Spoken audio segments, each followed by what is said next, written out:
할렐루야, 반갑습니다. 오늘은 귀한 날, 한 해 동안에 하나님의 함께 하심을 감사하는 감사절입니다. 그런 마음으로 말씀도 감사함으로 받기를 원합니다. 영적인 싸움의 오해 첫 번째 시간이에요. 고린도전서 10장 1절에서 22절 말씀 가지고 하나님을 경험하겠습니다. 오늘은 특별히 성령을 의지해서 좀 집중해서 들을 필요가 있어요. 왜냐하면 이 영적인 싸움은 우리 삶의 순간순간에 요구되는 그런 일들입니다. 그래서 어떻게 하면 그것을 오해하지 않고 이겨낼 수 있는가, 이런 문제이기 때문에 여러분한테는 굉장한 유익이 되는 말씀들이거든요. 그래서 오해가 돼 있는 부분이 있으면 이 시간 오해를 풀고 정확한 말씀대로 순종해 살면 문제가 없을 줄 믿습니다. 영적인 싸움이라는 의미에서 성경을 좀 찾아보면 그 문장은 없어요. 사실 영적인 전쟁이라든지 이런 문장은 없는데, 대신해서 씨름이나 대적한다, 또 뭐 싸움에서 승리한다, 군사들, 뭐 용사들, 이런 표현들이 그것을 대신해서 설명하고 있습니다. 이런 격한 표현들이 있다는 것은 그만큼 영적인 싸움은 치열하다. 누가 이기든 이겨야 되는 부분인데 치열하게 그런 부분들이 지금 언급이 된다, 그겁니다. 그렇게 본다면 교회만 열심히 출석하고 다닌다고 해서 자동으로 영적인 싸움에서 이기는 것이 아니라는 얘기도 되는 거예요. 이것은 의식이 매우 필요한 부분입니다. 둔하게 그냥 하루하루를 살다가 기도 잠깐 하고 예배 오니까 예배 잠깐 하고 찬양하고 이런 문제가 아니라는 거예요. 이게 이런 거구나 저런 거구나를 우리가 분명히 심각하게 생각을 해볼 필요가 있는 겁니다. 그렇지 않을 경우에는 많은 그리스도인이라고 하는 사람들, 믿는 사람들, 교회 다니는 분들이 큰 코를 다치는 경우가 많아요. 그래서 우리는 영적인 싸움에 대한 올바른 이해와 인식이 요구되고 있다는 거예요. 중요한 것은 영적인 싸움은 말 그대로 영적인 영역에서 이루어지는 관점이지 육체적인 거나 물질적인 싸움을 포함하고 있지 않다라는 겁니다.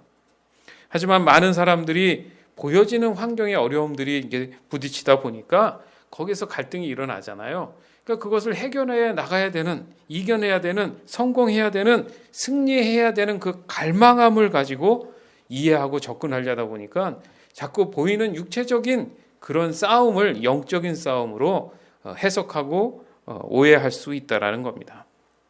예를 들자면 아픈 사람이 병이 고침을 받는다든가, 사업이 무너져갈 것 같은데 갑자기 회생을 해서 일어난다든가, 재난과 재해가 왔을 때 살아남는다든가, 아니면 때로는 그 귀신을 쫓아낸다든가, 뭐 이런 것에 대한 보이는 외적인 결과에 대한 현상이 마치 우리가 이 땅을 살아가면서 싸워야 되는 결과물이 거기에 있다라고 얘기한다는 겁니다.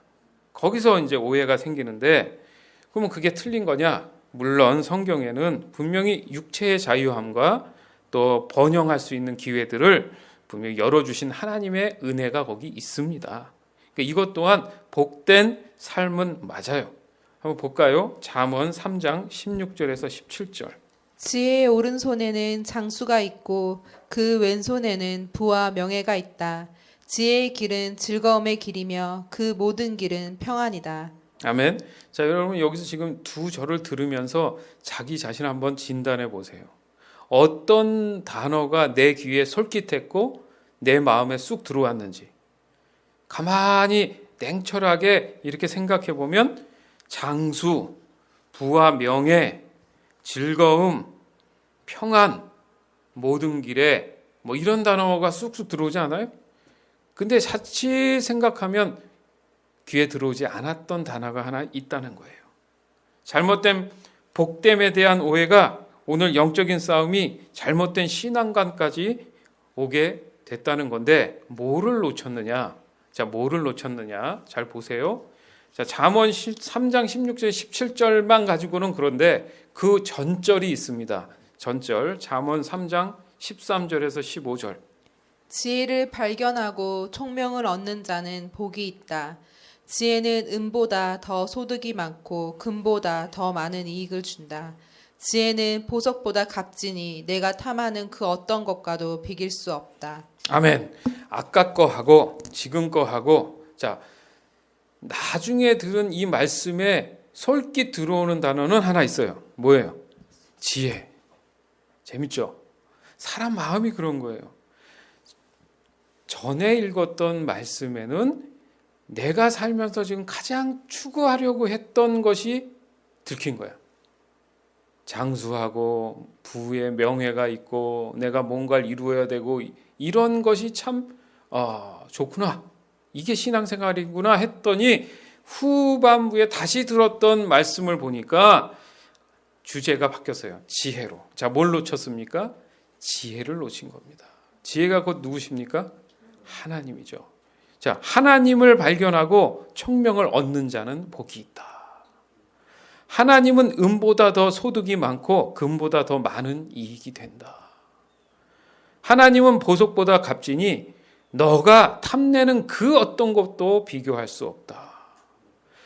따라서 하나님의 오른손에는 장수가 있고 그 왼손에는 부와 명예가 있다. 자, 주체가 바뀌었습니다.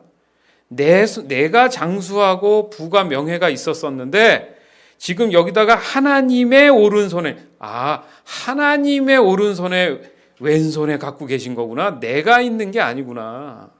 이해되십니까? 하나님의 길에는 즐거움이 있고 그 모든 길에는 평안이 있다. 이게 사람의 심리가 그런 거예요. 따라서 우리가 놓칠 수 있는 게 바로 하나님의 안 계신 육체의 삶에서는 다 저주구나. 그렇죠? 하나님 손 안에 하나님 안에 있을 때 그것은 복된 것이구나. 왜요? 그 모든 것을 다 충분히 누리게 하시는 분이 하나님이시라는 겁니다. 따라서 영적인 싸움은 육체와의 싸움이 아니었어요. 주님의 이름으로 깨달을 줄 믿습니다. 지혜이신 하나님을 지속적으로 모실 거냐 안 모실 거냐의 문제라는 거예요. 내 삶에. 이게 가장 중요한 포인트입니다. 그것을 방해하는 악한 영들이 존재해요. 맞아요. 그것에 대한 믿는 내가 어떤 자세로 어떤 생각과 말로 살아갈 것이냐가 중요하다는 거예요. 이게 놓쳐졌습니다. 그러니까 영적인 싸움을 오해하고 살아가는 거예요. 성경을 보면 언제나 생명과 사망, 복과 저주, 빛과 어두움, 즉 백과 흑 이렇게 구분이 돼 있어요. 그죠? 상반된 평행선을 쭉 강조하고 있다는 얘기예요. 평행선은 만나지 않는 선을 얘기합니다. 영원히 만나지 않아요. 기찻길처럼 그 기차 양쪽에 있는 것처럼 만날 수가 없는. 그러니까 여기서 중요한 게 뭐냐면 성경은 그 두 라인을 합의점에 대해서는 얘기하시지 않는 거예요. 하나를 선택해야 되는 문제가 있는 거예요. 그런데 우리는 자꾸 한쪽을 땡겨온단 말이죠. 내가 있는 곳에서 저 위에 있는 걸 땡겨오라니까 문제가 되는 거예요. 우리는 한 라인으로 가야 됩니다. 어디로 가야 돼요? 생명, 복, 빛으로 가야죠. 근데 자꾸 그걸 가지고 세상에 들어가서 끌어당기려니까 너무 고통스럽고 힘든 겁니다. 그것은 영적인 싸움이라는 것을 마치 하나님과 사탄의 대결점으로 생각을 한다는 얘기예요. 자, 이제 이해가 될 겁니다. 결국 영과 육의 싸움으로 이해하면서 하나님과 사탄을 동등한 힘을 가진 라이벌 관계로 잡고 위험한 해석을 하려는 논리들이 점점 더 커지고 팽배해진다는 거예요. 여러분 영화들 이렇게 뭐 어떤 그 책들 이렇게 보면 그렇잖아요. 신을 누가 이겨요 이젠? 네? 인간이 이겨내가잖아. 그건 신은 존재하지 않고 신도 거의 인간처럼 취급을 해서 그들의 감정이 있고 또 실수도 하고 막 이렇게 표현을 한단 말이죠. 아주 심각한 문제입니다. 그러나 사단은 하나님이 창조한 타락한 천사입니다. 아시지 않습니까? 그러니까 피조물이에요. 피조물. 어찌 피조물이 창조주와 동등한 대결 구도로 갈 수 있습니까? 이것은 말도 안 되는 상상할 수 없는 모순이라는 거예요. 그러나 사단의 계략은 끊임없이 지금도 우리의 생각들을 오해하게 만드는 거예요. 그게 영적인 싸움을 오해하게 만들고 있다는 거예요. 하나님과 동등됨을 자꾸 주장하면서 교만의 어리석음에 빠지게 만드는 거예요. 그게 바로 에덴 동산의 선악과 사건이잖아요. 하나님과 동등될 수 있다라는 그 마음이 심어지면서 교만해지면서 하나님의 말씀을 불순종했단 말이죠. 그렇게 되면서 문제가 생겼는데 그것을 영적인 전쟁으로 아니야, 그렇지 않아. 하나님께서 이걸 먹지 말라고 했어. 너는 내게서 당장 떠나라고 뱀한테 얘기했어야 되는데 그걸 받아들였잖아요. 근데 그게 우리에게는 많은 부분 사단을 닮았다. 결국 교만이 사단의 그 영의 모습을 닮았다 이겁니다. 그들은 아직도 하나님을 대항할 수 있다라고 착각하기 때문에 바벨탑을 계속 쌓는 거예요. 그렇기 때문에 세상의 권세에 미련을 버리지 못하는 결과가 왔습니다. 이 잘못된 구조는 예수님이 성육신에서 오신 이유가 사단과 전쟁을 벌이려고 온 어떤 용병쯤으로 오해하는 결과를 가져왔다라는 거예요. 여러분, 예수님은 하나님이십니다. 하나님은 곧 예수님이십니다. 예수님은 성령님이세요. 성령님은 곧 하나님이십니다.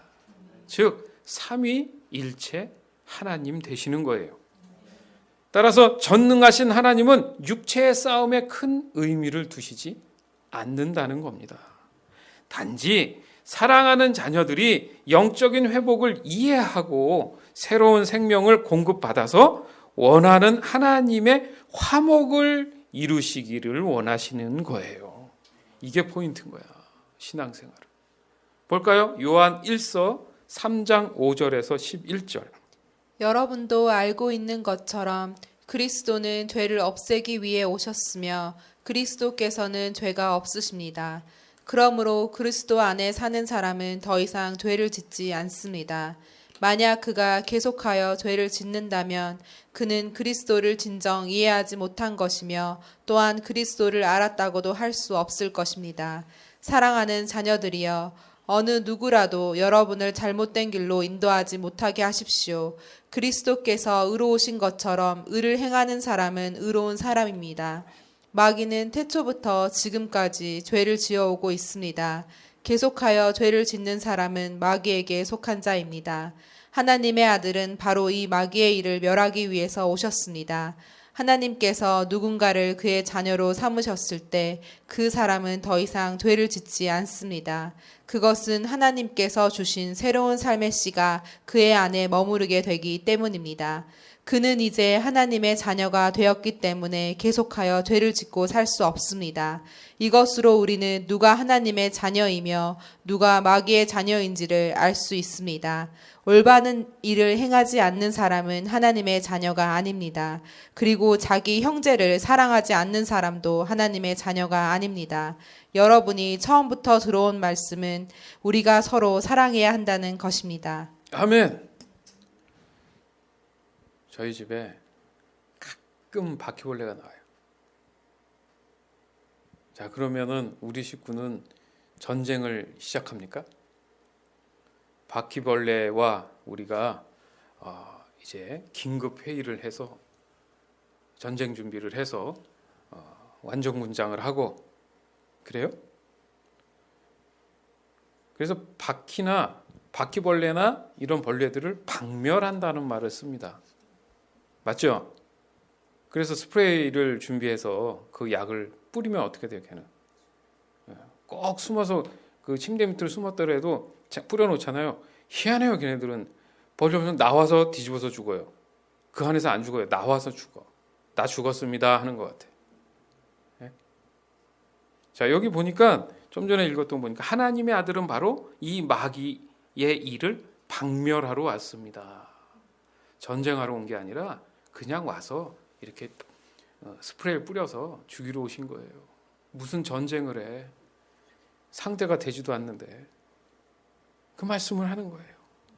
그리스도는 죄를 없애기 위해서 오셨다. 지우기 위해서 지우개로. 지울 때 그 지워야 될 대상하고 싸웁니까? 그렇지 않다는 거죠. 이해되십니까? 자, 문제는 죄에 대한 부분이 사람의 마음을 미혹했기 때문에 그 미혹에서 벗어날 수 있는 믿음을 주시려는 하나님의 사랑을 사람들은 쉽게 이해하지 못한다는 것입니다. 사람은 육체만을 가진 것이 아니에요. 그죠? 자, 영적인 부분만 갖고 있는 게 아니라 육적인 거와 공존을 한단 말이에요. 그러니까 육체를 다스릴 만한 힘과 능력은 어디서 오느냐? 영적인 힘이 필요하다는 겁니다. 다시 말해서 사람 하나 차지하려고 하나님과 사단이 치열한 전쟁을 벌이는 게 아니라는 거예요. 게임이 돼야 전쟁을 하지. 말도 안 되는 것을 동등하게 만드는 게 누구라고요? 사단 마귀란 말이에요. 거기에 우리가 영적인 싸움에 오해를 하고 있다라는 겁니다. 영과 육을 분리하자, 하지 말자 이런 신학적인 측면이 아니고 하나님의 사람으로 내가 살아갈 것이냐 아닐 것이냐의 문제로 본다면 그 오해들이 속히 풀릴 수 있다라는 겁니다. 아주 중요한 얘기를 한 거예요, 여러분. 자, 로마서 8장 9절. 그러나 하나님의 영이 여러분 안에 계시다면 여러분은 죄의 본성의 지배를 받지 않고 성령의 지배를 받게 됩니다. 누구든지 그리스도의 영이 없는 사람은 그리스도에게 속한 사람이 아닙니다. 아멘. 이게 영적인 전쟁의 모티브입니다. 그리스도의 영이 내게 있느냐 없느냐의 문제를 가지고 싸우는 것. 아시겠습니까? 우리가 보이는 외적인 대상으로의 싸움이 아니라는 거예요. 자, 주님의 이름으로 깨달을 줄 믿습니다. 오늘 본문에서는 그리스도인들이 영적인 싸움에서의 오해가 실제적인 삶에서 나타나는 현상을 어느 부분 보여주고 있어요. 곧 영적인 싸움의 오해는 우상의 모습으로 나타나는구나. 자, 이것을 어떻게 이해하냐면 인간은 내가 추구하고 원하는 게 있죠. 내 개인이 원하는 게 있단 말이야. 그러면 그게 꼭 이루어져야 되기 때문에 반드시 이루어질 것을 믿기 위한 어떤 것에 비는 의지하는 마음이 있단 말이죠. 그죠? 그러니까 어떻게 해요? 예전에는 태양이 있어야 곡식도 있고 하니까 태양신이 많았잖아. 자, 바닷가에 사는 사람들은 어떤 신을 모셔요? 그죠? 용왕 해가지고 바다의 신을 믿잖아. 자, 바다의 신이 있습니까? 없습니까? 태양신이 있습니까? 없습니까? 그 사람들은 있어 없어가 중요한 게 아니라 내 마음에 바라고 비는 것을 되기 위한 어떤 존재를 외부로 끌어내서 형상을 만든 겁니다. 그게 우상이잖아요. 예전엔 그렇다 치지만 지금은 뭡니까? 내 안에 추구하는 것이 잘 돼야 되기 때문에 그 모든 보이던 안 보이던 만들어지는 것이 다 우상이 된다는 거예요. 이해되십니까? 그래서 바울은 얘기하죠. 출애굽 여정에서 모든 삶의 필요를 하나님이 채워준 거는 맞다. 근데 너희들이 바라보는 관점을 좀 바꿀 필요가 있다. 그 당시에 이스라엘 백성들은 이것에 대해서 오해를 했다. 지금 그 말씀을 하는 겁니다. 고린도전서 10장 1절에서 2절. 성도 여러분, 여러분이 알았으면 하는 것이 있습니다. 그것은 우리 조상들이 다 구름 아래 있었으며 바다를 무사히 건넜던 일입니다. 조상들은 모두 구름과 바다 가운데서 세례를 받아 모세에게 속하게 되었습니다. 예, 재밌죠? 여기서 보세요. 자, 애굽에서 이스라엘 백성을 끌어내서 바다를 갈라서 건너게 하고 이런 과정이 분명히 있음에도 불구하고 바울이 표현한 건 뭐냐면 조상들은 모두 구름과 바다 가운데에서 침례, 세례를 받아 모세에게 속하게 되었다. 이렇게 표현을 한단 말이죠. 그냥 살려줘서 바다가 갈라져서 가나안으로 가기 위한 여정이 있어서 너희들이 거기서 아주 행복한 나라를 이뤄서 살 거야 라고 말을 끝내는 게 아니라 여기서 세례, 침례라는 말이 툭 튀어나왔다는 얘기죠. 이것은 영적인 부분에 대한 하나님의 뜻을 얘기하는 겁니다. 따라서 하나님이 원하시는 우리의 삶은 하나님을 인정하는 것인 줄 믿습니다. 여러분 삶에 하나님을 인정하십니까? 더욱이 영적인 하나님의 의도를 이해하는 것은 정말 중요한 일입니다. 그냥 하나님이 계십니다 이 문제가 아니라 정말 내 안에 내 영이 하나님의 살아계심을 늘 갈망하면서 이 안에 두고 순종하며 살아가느냐, 이게 정말 중요한 것이 바로 영적인 싸움인 거예요. 이스라엘 백성이 싸워야 하는 것은 환경도 명예도 물질도 건강도 어떤 것도 사실은 아니었습니다. 단지 그들이 싸워야 할 것은 영적인 싸움이죠. 하나님을 놓치지 말아야 된다는 거였어요. 하나님은 그걸 얘기하신 겁니다. 이것이 진정한 영적인 싸움인 것입니다. 고린도전서 10장 3절에서 4절. 조상들은 모두 같은 영적인 음식을 먹었으며 다 같은 영적인 물을 마셨습니다. 조상들은 그들의 동반자인 영적인 반석에서 나오는 물을 마신 것입니다. 그런데 이 반석은 그리스도였습니다. 아멘. 자, 1절 2절에서는 침례 세례를 얘기했죠. 그러고 나서 바울은 바로 들어갑니다. 뭐예요? 조상들이 하나님께 공급받았다는 것은 눈으로 볼 때는 음식이었고 고기였지만 사실 그게 아니고 모두 같은 영적인 음식을 먹었다. 하나님을 취했다. 하나님을 내 안에 모시게 됐다. 이 얘기를 하는 겁니다. 또 다 같은 영적인 물도 마셨다. 왜 물을 설명하느냐? 마지막에 물이 없어갖고 하나님 앞에 모세를 원망하지 않습니까? 그래서 무리바에서 딱 쳤더니 바위가 툭 갈라져서 물이 나왔죠. 지금도 그게 존재합니다. 자, 그 나오는 물이 누구라고요? 예수 그리스도라고 이렇게 말씀하시는 거예요. 아, 그렇구나. 우리가 마시고 먹었던 것은 누구예요? 예수님이셨구나. 자, 이 사실을 내가 인정하고 깨닫고 받아들이는 것에 자꾸 못 받아들이게 하는 악한 영들과 싸우는 것. 그들이 나가서 칼싸움을 하고 총싸움을 하는 게 아니라 그 영적인 것을 뺏기지 않고 지키려는 것, 그게 바로 영적인 싸움이 돼야 된다는 거예요. 하나님이 주신 환경의 필요들은 보이는 양식과 안락이 아니었어요. 바로 영적인 공급함을 통한 환경의 자유함이었다는 겁니다. 그럼에도 불구하고 그들은 영적인 싸움을 이해하지 못했고 도리어 싸움의 대상을 하나님에게 둔 꼴이 되었습니다. 하나님은요, 퍼줄 거 다 퍼주고 해줄 거 다 해주고도 좋은 소리를 지금 못 들었단 말이죠. 사랑하기 때문에, 너무도 사랑하기 때문에 외면당하신 분이에요. 이런 마음 아는지 모르겠어요, 여러분. 너무너무 사랑했지만 인정받지 못하고 외면당하는 그 마음. 그들의 목적이 육신의 만족에 있었기 때문에 그렇습니다. 애굽의 삶에서 나오게 만들었던 그 모세의 하나님을 바라본 거예요, 이 사람들은. 그러면 뭐 나라를 이루게 해주고 좀 한몫 챙겨서 살 것 같았지 생각해요. 그런데 이게 광야에 나오다 보니까 이거는 뭐 말도 안 되는 대로 자꾸 끌고 가니까 도리어 너 하나님한테 우리 책임지라 그래 하고 손가락질을 한 거예요. 이렇게까지 해놓고는 지금 이게 뭐야 도대체 막. 하나님은 더 깊은 영적인 삶에 대한 자유함을 주기 위함인데 그들은 그걸 바라보지 못했다는 거예요. 우리의 삶을 돌아보자는 겁니다. 우리가 바라보는 게 뭡니까? 그거예요. 그거. 내가 추구하는 게 뭡니까? 그거와의 싸움이 아니라 내 안에 하나님이 계시냐 안 계시냐의 싸움이 돼야 된다는 겁니다. 따라서 영적인 싸움에 대한 오해들은 많은 고통을 가지고 왔어요. 신앙에 혼돈이 왔다는 얘기입니다. 영에 속한 것인지 육에 속한 것인지 알 수 없는 삶을 계속 지속하면서 자신도 지치고 힘들고 지켜보는 주위 사람들이나 모든 환경도 너무 지치고 힘들어져만 간다는 겁니다.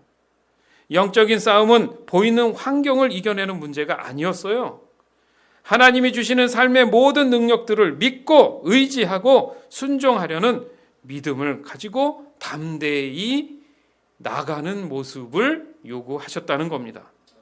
그 이상도 그 이하도 아무것도 없다는 겁니다. 사실은 같은 수고를 하더라도 받아들이거나 해결하려는 마음이나 생각이나 행동이나 말이 다르게 반응을 해야 된다는 거예요. 아까도 누누이 얘기했지만 평행선이 있는 것처럼 한 라인을 내가 선택해서 가야 되는 거예요.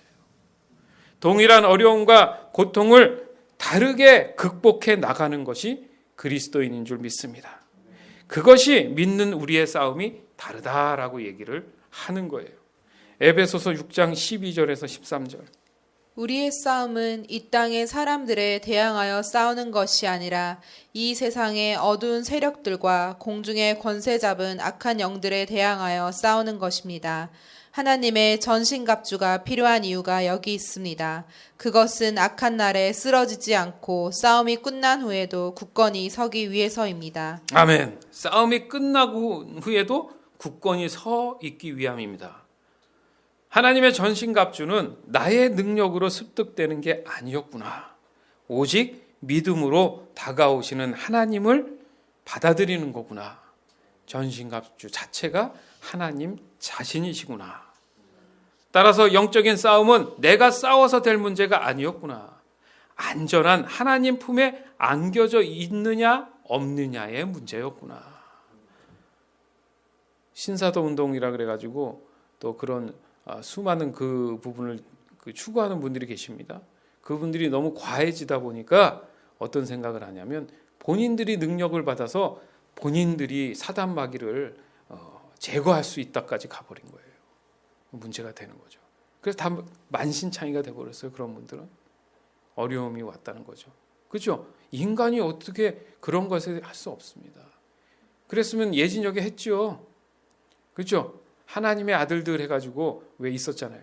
그런 역사적인 과거에 그런 인물들이 했어야 되는데 그러지 못하고 예수님이 오셔서 예수의 이름의 능력이 들어가면서 가능해졌죠.